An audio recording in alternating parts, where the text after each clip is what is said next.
Good morning students. Marketing of services के आज के इस ई लेक्चर के सेशन में आप सब बच्चों का स्वागत है। सो बच्चों, आज जो अपन टॉपिक पढ़ रहे हैं वो है अपना लेक्चर नंबर 4 का प्रोसेस ऑफ प्राइस डिटर्मिनेशन। आपको याद होगा, मैंने आपको बताया था कि प्राइस और गुड्स के केस में, यानी सर्विस और गुड्स के केस में हम प्राइस कैसे डिटरमाइन करते हैं ये हमें समझना है। तो गुड्स के केस में तो अगर आप समझना चाहें तो आप देख सकते हैं कि कंज्यूमर को जब गुड्स फिजिबल दिखाई देता है तो वो उस गुड्स की प्राइस को देख सकता है, उसके बेनिफिट को देख सकता है। तो वो एक प्रोड्यूसर उन बेनिफिट्स को ध्यान में रखते हुए, कॉस्ट को ध्यान में रखते हुए प्राइस को लगा सकता है। बट सर्विस के केस में देखिए, कंज्यूमर्स को कोई भी चीज़ टेंजिबल दिखाई नहीं दे रही है। वहाँ उसको जो सर्विसेज है वो कंज्यूम करने के बाद ही वो समझ सकता है कि इसके प्राइसेस कितनी हैं। कई बार ये ज़रूर होता है कि जो फिजिकल एविडेंस है वो आपकी प्राइस को तय करने में आपकी हेल्प कर देते हैं। ये सर्विस इंडस्ट्री का केस है। तो सबसे पहले अपन ये समझते हैं कि सर्विस इंडस्ट्री के केस में प्राइस का मीनिंग क्या होता है। देखिए, प्राइस का मीनिंग है कि जब भी कोई कंज्यूमर आपकी सर्विस को कंज्यूम करता है, उसके बदले में वो मनी आपको देना चाह रहा है, दैट इज़ द प्राइस। तो सर्विस के केस में प्राइसेस जो रिलेट की जाती हैं वो की जाती हैं वैल्यू के साथ, वैल्यू और कॉस्ट के साथ, कि कितना उस कस्टमर को वो सर्विस कंज्यूम करने के बाद वो चीज़ वैल्यूबल लगी और इसमें आपकी उसको वैल्यूबल सर्विस देने में जो कॉस्ट इंकर्ड हुई वो, इन दोनों को ऐड करके एक मैन्युफैक्चरर अपनी सर्विस इंडस्ट्री में प्राइस को चार्ज करता है। यदि हम ऑब्जेक्टिव की बात करें, देखिए प्राइसिंग का जो ओवरऑल ऑब्जेक्टिव है वो ये है कि आपकी ऑर्गेनाइजेशन को नुकसान नहीं होना चाहिए इन टर्म्स ऑफ कॉस्ट, कि जो भी आपकी ऑर्गेनाइजेशन उस सर्विस को मैन्युफैक्चर करने के अंदर या क्रिएट करने में जो भी कॉस्ट वो लगा रही है उसकी प्राइस उसको मिल जानी चाहिए। ये हर एक ऑर्गेनाइजेशन का ऑब्जेक्टिव है। तो यहाँ हम जो भी प्राइसिंग के ऑब्जेक्टिव्स की बात करते हैं, पॉलिसी की बात करते हैं, वहाँ रिलेट होता है कि हमारा ऑर्गेनाइजेशन का ये जो ऑब्जेक्टिव है कि हमारे को कॉस्ट भी मिल जाए और प्रॉफिट भी हो जाए, ये ऑब्जेक्टिव हमारा फुलफिल हो जाना चाहिए। तो प्राइसिंग के अंदर ये आपका जो ये ऑब्जेक्टिव है ये आपको ये बता रहा है कि आप अपनी प्राइसिंग की पॉलिसीज़ और स्ट्रेटजीज़ को किस तरीके से बनाएं। यदि मैं आपसे बात करूं कौन कौन से ऑब्जेक्टिव्स होते हैं, देखिए आपको ये पिक्चर भी नज़र आ रही होगी। ऑन एंड देखिए कि 3 तरीके से हमारे पास प्राइसिंग के ऑब्जेक्टिव्स आ रहे हैं। पहला आ रहा है प्रॉफिट ओरिएंटेड, दूसरा आ रहा है सेल्स ओरिएंटेड और तीसरा आ रहा है स्टेटस क्यू ओरिएंटेड। सबसे पहले बात करेंगे हमारे प्रॉफिट ओरिएंटेड की। देखिए, प्रॉफिट ओरिएंटेड का मतलब है कि इस कंडीशन में जो प्रोड्यूसर है सर्विस का, वो अपने फोकस पर, अपने प्रॉफिट पर फोकस कर रहा है। दैट मीन्स जितना मैक्सिमम प्रॉफिट उस प्रोड्यूसर को हो सकता है उस सर्विस को देने के बाद, वो वही प्राइस को वो रखेगा। अब प्रॉफिट को मैक्सिमाइज कैसे करना है, क्योंकि हमारा ऑब्जेक्टिव क्या है, प्रॉफिट को मैक्सिमाइज करना। तो हमें हमारी ऑर्गेनाइजेशन को जो प्रॉफिट इस प्राइसिंग के अंदर अर्न होना चाहिए। तो जो कुछ कंपनीज होती हैं, जब भी वो अपनी प्रोडक्ट की या प्राइस सर्विसेज की प्राइसेस रखती है ना, तो वो अपनी ऑर्गेनाइजेशन का एक प्रॉफिट मार्जिन को उसके अंदर ऐड कर देती हैं। जैसे कॉस्ट लगने के बाद कितना प्रॉफिट हो, किसी का ने कहा कि नहीं हमें ऑन एन एवरेज 5% का प्रॉफिट होना ही चाहिए, किसी ने कहा हमें 10% का प्रॉफिट होना चाहिए पर सर्विस पर, किसी ने कहा 20% का होना चाहिए। तो वो सीधा सीधा क्या करते हैं, उस सर्विस की प्राइसिंग के अंदर प्रॉफिट को ऐड कर देते हैं। देन आता है achieving the target return. Target return क्या है कि जब भी हम अपनी गुड्स या सर्विस की प्राइस रख रहे होते हैं तो हमें कुछ रिटर्न ऑन इन्वेस्टमेंट, मतलब कि जो भी आपने सर्विस क्रिएट करने चाह रहे थे, आप बनाना चाह रहे थे, उस सर्विस को प्रोड्यूस करने में आपने जो भी इन्वेस्टमेंट किया है उसमें एक निश्चित रिटर्न तो हमें मिलना चाहिए, जिसे हम लोग कहते हैं ROI। तो सेल्स के ऊपर क्या है कि आपने वो जो गुड्स बनाई या वो जो सर्विस बनाई, जैसे मान लीजिए आपने होटल बनाया। अब होटल बनाने में सर्विस इंडस्ट्री का पार्ट है होटल इंडस्ट्री, पर वहाँ पे आपने सर्विस तो होगी, वो खाना जो वो खाने आएगा, उसके अलावा जो आपने होटल बनाने में जो खर्चा किया, जो एम्बियंस को लगाने में आपने जो खर्चा किया, जो उसका इंटीरियर आपने डेकोरेट करने में खर्चा किया, वो भी तो आपका इन्वेस्टमेंट है। उस इन्वेस्टमेंट का रिटर्न भी तो एक प्रोड्यूसर जो है वो एक्सपेक्ट करेगा। तो यहाँ पे वो क्या करेगा, जो भी उसकी ऑर्गेनाइजेशन एक परसेंटेज सोच के चल रही है कि इतना इन्वेस्टमेंट पर रिटर्न हमें होना चाहिए, ये वो सारा का सारा पैसा उसमें प्राइसिंग में ऐड कर देते हैं। ऐसे ही आता है सेल्स, कि सेल्स पे हमें कितना प्रॉफिट होना चाहिए। तो कई जो रीसेलर्स होते हैं, जो सेलर्स होते हैं, वो क्या करते हैं, वो अपनी सेल्स का परसेंटेज अपना इसमें ऐड कर देते हैं। ये भी एक मेथड हम मान सकते हैं कि मान लीजिए कि मैंने कहा कि मुझे अपनी हर सेल का 10% प्रॉफिट मुझे इसमें चाहिए, तो हर सेल्स का, हर प्रोडक्ट का 10% मैं अपनी इस प्रोडक्ट की या सर्विस की प्राइस में ऐड कर दूंगा। देन आता है हमारा सेल्स ओरिएंटेड ऑब्जेक्टिव्स। देखिए, सेल्स ओरिएंटेड प्राइसिंग ऑब्जेक्टिव का मतलब है जो हमारा सेल्स है ना, जो हमारी सर्विस का जो सेल्स वॉल्यूम है वो इंक्रीज़ होना चाहिए। जितना हमारा सेल्स का वॉल्यूम बढ़ता जाएगा उतनी हमारी प्राइस रेंज भी अच्छी होती जाएगी और उतना ही हमारी ऑर्गेनाइजेशन को प्रॉफिट भी होता जाएगा। तो अनदर ऑब्जेक्टिव क्या है सेल्स वॉल्यूम के अंदर, कि हमें अपनी सेल्स के वॉल्यूम को बढ़ाना है। तो अब मान लीजिए किसी कंपनी ने क्या कहा कि हमेशा हमें क्या करना है, हमें हमारे एनुअली कम से कम, जैसे मान लीजिए पिछले साल मेरे 10 इंश्योरेंस की पॉलिसी मेरी पूरे साल में बिकी थी। अब हमने क्या बनाया कि हर साल हमें क्या करना है, 10% की ग्रोथ करनी है अपने सेल्स के अंदर। तो यानी कि क्या हुआ, 1 मोर। तो हर साल अपने को क्या करना है, 11 इंश्योरेंस पॉलिसी अपने को इसमें सेल आउट करनी है।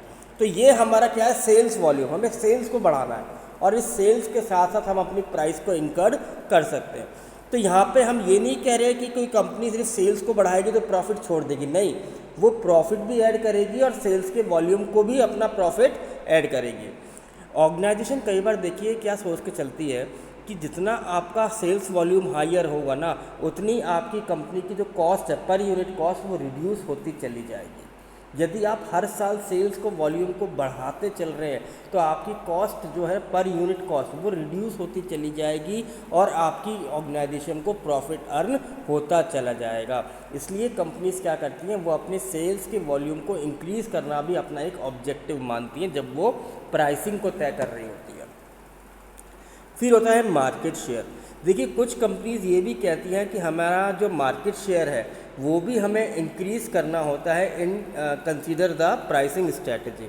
तो मार्केट शेयर का मतलब क्या है, मार्केट शेयर का मतलब है जब आपका सेल्स वॉल्यूम बढ़ रहा है, आपकी सेल्स इंक्रीज़ हो रही है, तो कहीं ना कहीं आप उस मार्केट को और ज़्यादा कैप्चर करते चले जा रहे हैं। तो मार्केट शेयर जब इंक्रीज़ होगा तो कंपटीशन क्या होगा, वो रिड्यूस होना शुरू हो जाएगा और मार्केट में आपका जो प्राइस होगा ना गुड्स या सर्विस का, वो आप अपने हिसाब से बढ़ा सकते हैं, क्योंकि मार्केट में अब आप हैं जो मार्केट को लीड कर रहे हैं। तो इस कंडीशन में कई बार आपको प्राइसेस कम करनी पड़ती हैं और ज़्यादा करनी पड़ती हैं। तो कोई ये पूछ सकता है कि सर प्राइसेस कम क्यों करते हैं। प्राइसेस कम तब करते हैं जब हम मार्केट में मार्केट शेयर को बढ़ा नहीं पाते और हमें मार्केट में सस्टेन रहना ज़रूरी है। तो हम क्या करते हैं, हम प्राइसेस को कम कर देते हैं। कई बार क्या है, सेल्स वॉल्यूम को बढ़ाने के लिए लोग सेल्स प्रमोशन स्कीम को भी रखते हैं। तो सेल्स प्रमोशन स्कीम का मतलब क्या है, वहाँ पे भी हम क्या कर रहे हैं, कोई डिस्काउंट ऑफ़र करके या सैम्पल ऑफ़र करके हम क्या करते हैं, अपनी सेल्स के वॉल्यूम को सडनली थोड़ा सा बढ़ाते हैं ताकि हमारी जो कॉस्ट है वो रिकवर होनी शुरू हो जाए। फिर आता है स्टेटस ओरिएंटेड ऑब्जेक्टिव, जो हमारा तीसरा था। देखिए, स्टेटस ओरिएंटेड प्राइसिंग किस चीज़ पे फोकस करती है, वो करती है मार्केट में आपकी प्रोडक्ट या सर्विस की करंट पोजीशनिंग क्या है। इस ऑब्जेक्टिव के पीछे हम लोग क्या कहते हैं, डोंट रॉक द बोट। यहाँ पे ये है, लार्ज कंपनीज जो होती हैं ना, वो क्या कहती हैं, वो कई बार अपने स्टेटस के लिए रिस्क लेने के लिए या लॉस को खाने के लिए भी तैयार रहते हैं, क्योंकि बड़ी कंपनीज़ हैं वो चीज़ों को मेंटेन कर सकती हैं, वो रिस्क को झेल सकती हैं, यहाँ तक कि कई बार तो वो लॉस भी झेल सकती हैं। पर छोटी कंपनी या मीडियम कंपनीज इस चीज़ को नहीं कर पाती। तो यहाँ पे क्या है, तो यहाँ पे हम लोग देख रहे हैं कि वो ऑर्गेनाइजेशन जो मार्केट के अंदर अपनी करंट की पोजीशनिंग को स्ट्रॉन्ग करने के लिए प्राइसेस को कम कर रहे हैं, then we can talk about the price change. तो यहाँ पे हम किस ऑब्जेक्टिव की बात कर रहे हैं, we can talk about the stabilisation of prices. यहाँ जो प्राइसेस है, यहाँ हम बात करेंगे in stabilisation process of a product, कि आप अपने जो आपका प्रोडक्ट है उसकी प्राइस आप किस लिए रखना चाह रहे हैं। कुछ ऑर्गेनाइजेशन देखिए जब प्राइस तय करती है ना, तो वो अपनी प्रोडक्ट या सर्विस की प्राइस को स्टेबल रखती है कि किसी भी कंडीशन में हम प्राइस को चेंज नहीं करेंगे, चाहे उनको मार्केट में लॉस ही क्यों ना हो जाए, वो कभी भी प्राइस रिड्यूस नहीं करते। ये आपने देखा होगा मार्केट में जब भी आप ब्रांडेड गुड्स को खरीदने जाते हैं, वो आपको हमेशा क्या कहते हैं, सर इतना ही प्राइसेस हैं, कंपनी ने हमें इतनी ही प्राइस बोली है, इस प्राइस से कम हम नहीं करेंगे। अब चाहे कंज्यूमर इस चीज़ को परचेज़ करे ना करे, चला जाए, कंपनी को लॉस हो जाए, पर कंपनीज कई बार प्राइस को अपनी पोजीशनिंग को ध्यान में रखते हुए प्राइस को चेंज नहीं करती। फिर दूसरा आता है मीट कॉम्पिटिशन। कई बार ऑब्जेक्टिव में जो हम बात करते हैं ना, तो वो स्टेटस के रिगार्डिंग क्या है कि आप अपने कॉम्पिटिशन को मीट करना चाहते हो। कि अगर मान लीजिए मार्केट में बहुत ज़्यादा टफ कंपटीशन है और इस हाईली कॉम्पिटिटिव मार्केट में ऑर्गेनाइजेशन अपने आप को उस कंपटीशन के अंदर सस्टेन करने के लिए भी प्राइसिंग का ऑब्जेक्टिव चूज़ करती है। इसके अंदर क्या होता है कि वो मार्केट की प्राइस के हिसाब से अपनी प्रोडक्ट की प्राइस को रखते हैं। अगर मान लीजिए एक सर्विस है मार्केट में 100 रुपीज़ की मिल रही है और वो सभी कॉम्पिटिटर की सेम है, तो उस कंडीशन में आपको भी अपनी प्राइसेस जो है वो 100 ही रखनी पड़ेंगी। आप अगर ये सोच रहे हैं कि नहीं मैं 90 रख के मार्केट को तोड़ दूंगा या कंपटीशन को हैंडल कर लूँगा, तो ये पॉसिबल आपके लिए नहीं हो पाएगा। फिर हम बात करते हैं प्रोसेस। देखिए प्रोसेस क्या कहता है, सबसे पहले आपको फोकस क्या करना है, डिमांड ऑफ द प्रोडक्ट पर। उसके बाद आपको ध्यान रखना है competitive influence. Then you go for the expected market share. Then you can think about the company policy. Company policy को डिसाइड करने के बाद you have to choose your right policy, और राइट पॉलिसी के बाद you can decide the specific prices. इसको हम one by one explore करते हैं, क्या होता है देखते हैं। देखिए एस्टिमेट की डिमांड क्या है कि आप मार्केट में अपनी उस सर्विस की डिमांड कितनी कर पाएंगे, ये हमें कैलकुलेट करनी है। तो आप क्या करिए, जैसे मान लीजिए आपने कोई नई सर्विस बनाई, अब हमें इसकी डिमांड को क्या करना है, इंक्रीज़ करना है या डिमांड को बढ़ाना है। तो कितनी डिमांड हमें करनी है, इसके पीछे एक फार्मूला आता है। जो भी आप उस सर्विस की प्राइस रखना चाहते हैं, जैसे मान लीजिए आपने रखी 100 रुपीज़ और आपको लग रहा है कि हम मार्केट में 50 जो है इसकी जो है हमारी इंश्योरेंस पॉलिसीज हम बेचेंगे, तो 100 डिवाइडेड बाय 50 ये आप इसमें रख सकते हैं, इस फॉर्मूले को इम्प्लीमेंट कर सकते हैं।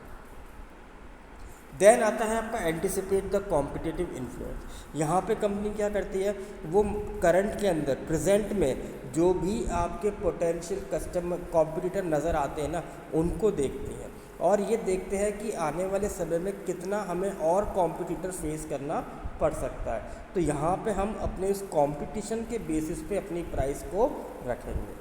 तीसरा आता है मार्केट शेयर। अब आपको कितना परसेंटेज मार्केट शेयर इंक्रीज़ करना है, ये आप देख लीजिए। तो यहाँ हम देखेंगे कि मार्केट शेयर बढ़ाने के लिए ज़रूरी क्या है, मार्केट के अंदर मोर सेल्स, और मोर सेल्स के लिए ज़रूरी क्या है, हाई प्रोडक्शन। तो आप सबसे पहले अपनी कंपनी की कैपेसिटी को एनालाइज करिए कि आपकी कंपनी कितनी चीज़ों को प्रोड्यूस कर सकती है या कितना नंबर ऑफ परसेंटेज को इंक्रीज़ कर सकती है इन द प्रोडक्शन। तो अपनी प्लांट कैपेसिटी और अपनी प्रोडक्शन कैपेसिटी को आप एनालाइज करिए, उसके बाद ही आप नेक्स्ट स्टेप पर फॉरवर्ड आगे बढ़िए। देन आता है कंपनी पॉलिसी। प्रोडक्ट के रिगार्डिंग, प्रमोशन के रिगार्डिंग आप क्या करिए, अपनी कंपनी की पॉलिसी देखिए कि आपकी कंपनी ने प्रमोशन करने के लिए कौन कौन सी पॉलिसीज़ बना रखी हैं, कि जब भी हम कोई प्रोडक्ट बनाएंगे या सर्विस बनाएंगे तो हम किस मीडियम के थ्रू लोगों तक अप्रोच करेंगे। तो यहाँ पे हमें उन सभी पॉलिसीज़ के बारे में पहले सोचना है, उसके बाद ही हमें नेक्स्ट स्टेप पर आगे जाना है। देन आता है सिलेक्टिंग द प्राइसिंग पॉलिसी। यहाँ पे जो हम पॉलिसी और स्ट्रेटजी की बात कर रहे हैं वो ये कि ये हमें क्लियर पिक्चर देंगे कि हमारी कंपनी को नेक्स्ट स्टेप में क्या करना है। तो यहाँ पे हमें क्या देखना है कि हम मैक्सिमम कंज्यूमर सेटिस्फेक्शन की तरफ फोकस करें। मैक्सिमम कंपनीज जो है ना कस्टमर के सेटिस्फेक्शन को देखती है। अब कस्टमर का जो सेटिस्फेक्शन लेवल है वो क्या है कि जितने maximum number of customer satisfied होंगे उतना आपका मार्केट शेयर क्या होगा, इंक्रीज़ होता चला जाएगा। देन आता है सिलेक्शन ऑफ स्पेसिफिक प्रोग्राम। जब आपने इन ऊपर वाले जो आपके 6 के 6 स्टेप है 5, यदि आपने उनको केयरफुली स्टडी कर लिया और उनको आपने इवेल्युएट करने के बाद इस प्रोसेस को इम्प्लीमेंट किया, तब आप अपने लास्ट स्टेप पर पहुंचते हैं, वो है प्राइस को रखना। तो शुरू में क्या करते हैं, कुछ कंपनीज एक टेंटेटिव प्राइस को रखती हैं ये देखने के लिए कि मार्केट में इस प्राइस पर क्या इम्पैक्ट आ रहा है। यदि वो मार्केट उस टेंटेटिव प्राइस से आपकी इंडस्ट्री को फ़ायदा मिल रहा है, आपका कंपटीशन आप हैंडल कर पा रहे हो, मार्केट शेयर भी बढ़ रहा है, तो आप उस प्राइस को कंटिन्यू कर सकते हैं। तो यही है बच्चों आज का टॉपिक। आई होप कि आपको समझ में आया होगा। Thank you very much.